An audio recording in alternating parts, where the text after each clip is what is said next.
নমস্কার, চলুন আজ ইতিহাসের পাতা থেকে এক জটিল অধ্যায়কে সহজভাবে বোঝার চেষ্টা করা যাক। একটা প্রশ্ন দিয়ে শুরু করা যাক। ভালো উদ্দেশ্য নিয়ে করা কাজও কি একটা গোটা সাম্রাজ্যকে ধ্বংস করে দিতে পারে? আজকের আলোচনা এমন এক ঐতিহাসিক ধাঁধাকে নিয়েই, যার উত্তরাধিকার একই সাথে প্রশংসিত আবার সাম্রাজ্যের পতনের জন্য দায়ীও বটে। তো এই পুরো গল্পের কেন্দ্রে যিনি আছেন, চলুন প্রথমে তার সাথেই পরিচিত হওয়া যাক। এই যে দেখছেন, ইনি হলেন ফিরোজ শাহ তুগলক। সিংহাসনে যখন বসলেন, তখন কিন্তু তিনি কোনো ফুলে ভরা বিছানা পাননি, বরং তার পূর্বসূরি মোহাম্মদ বিন তুগলকের রেখে যাওয়া প্রায় ভেঙে পড়তে বসা একটা সাম্রাজ্য তার কাঁধে এসে পড়ে। মানে পরিস্থিতিটা বুঝতে পারছেন তো? চারদিকে বিদ্রোহ, প্রশাসনিক ব্যর্থতা, এক কথায় একটা চরম বিশৃঙ্খল অবস্থা। ফিরোজ শাহ কিন্তু কোনো স্থিতিশীল সাম্রাজ্য পাননি, পেয়েছিলেন একটা সংকট।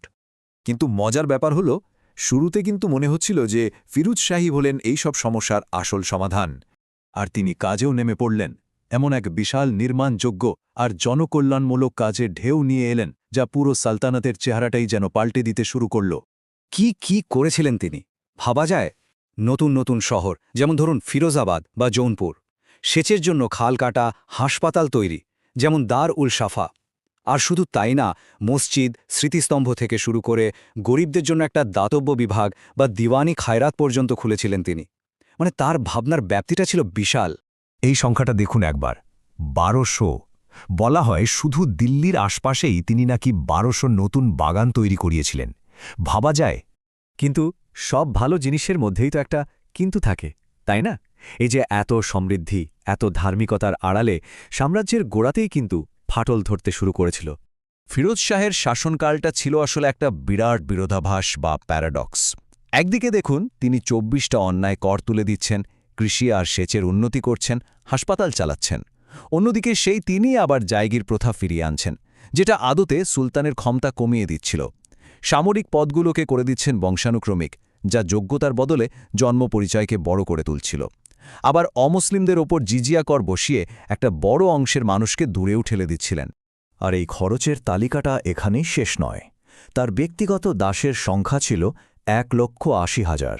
ভাবুন একবার, এত বড় একটা বাহিনীর ভরণপোষণের চাপ রাজকোষের ওপর কতটা পড়তে পারে। আসলে হয়েছেটা কি? এই সব জনকল্যাণমূলক কাজে তিনি এতটাই মন দিয়েছিলেন যে দেশের সামরিক শক্তির দিকটা প্রায় উপেক্ষিতই হয়ে পড়েছিল, আর এর ফলও মিলল হাতে নাতে। বাংলা আর সিন্ধুতে সালতানাতের অভিযানগুলো ব্যর্থ হল। একটা সাম্রাজ্যের জন্য এর চেয়ে বড় ভুল আর কি হতে পারে?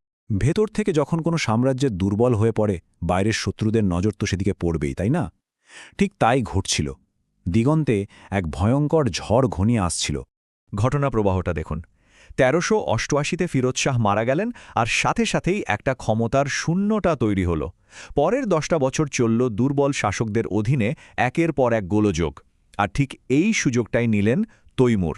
1398-এ যখন দিল্লি সবচেয়ে দুর্বল, তখনই তিনি আক্রমণটা করলেন। আর সেই আক্রমণটা কোনো সাধারণ যুদ্ধ ছিল না, ওটা ছিল একটা বিপর্যয়। তৈমুরের বাহিনী দিল্লিকে একেবারে ছারখার করে দিল। চলল অবাধ লুটরাজ আর ভয়ঙ্কর গণহত্যা। সালতানাতের কোমরটাই ভেঙে গেল। প্রশ্নটা হল, এত শক্তিশালী একটা সালতানাত, ভারতের অন্যতম সেরা, কিভাবে এভাবে হুড়মুড় করে ভেঙে পড়ল? আসলে এর পতনটা কোনো একটা কারণে হয়নি, এটা ছিল অনেকগুলো ঘটনার যোগফল। ভাবুন, শুরুটাই হয়েছিল একটা বিশৃঙ্খল পরিস্থিতি দিয়ে, যা মোহাম্মদ বিন তুগলকের সময় থেকে চলে আসছিল। তারপর ফিরোজ শাহের নিজের কিছু ভুল নীতি, যা সেনাবাহিনী আর কেন্দ্রীয় সরকারকে দুর্বল করে দিল। জায়গির প্রথা ক্ষমতাকে সুলতানের হাত থেকে কেড়ে নিয়েছিল।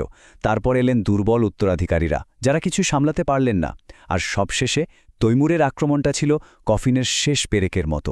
ঐতিহাসিকরা যখন এই সময়টার দিকে ফিরে তাকান, তারা এটাকে একটা বিরাট ট্র্যাজেডি হিসেবেই দেখেন, যেখানে ভালো উদ্দেশ্য থাকা সত্ত্বেও একটা গোটা সাম্রাজ্যকে পতনের হাত থেকে বাঁচানো গেল না। এই পুরোটা শোনার পর একটা প্রশ্ন কিন্তু থেকেই যায়, একটা সাম্রাজ্যের জন্য কোনটা বেশি বিপজ্জনক? একজন নিষ্ঠুর অত্যাচারী শাসক, নাকি এমন একজন শাসক যার উদ্দেশ্য ভালো কিন্তু সিদ্ধান্তগুলো ভুল?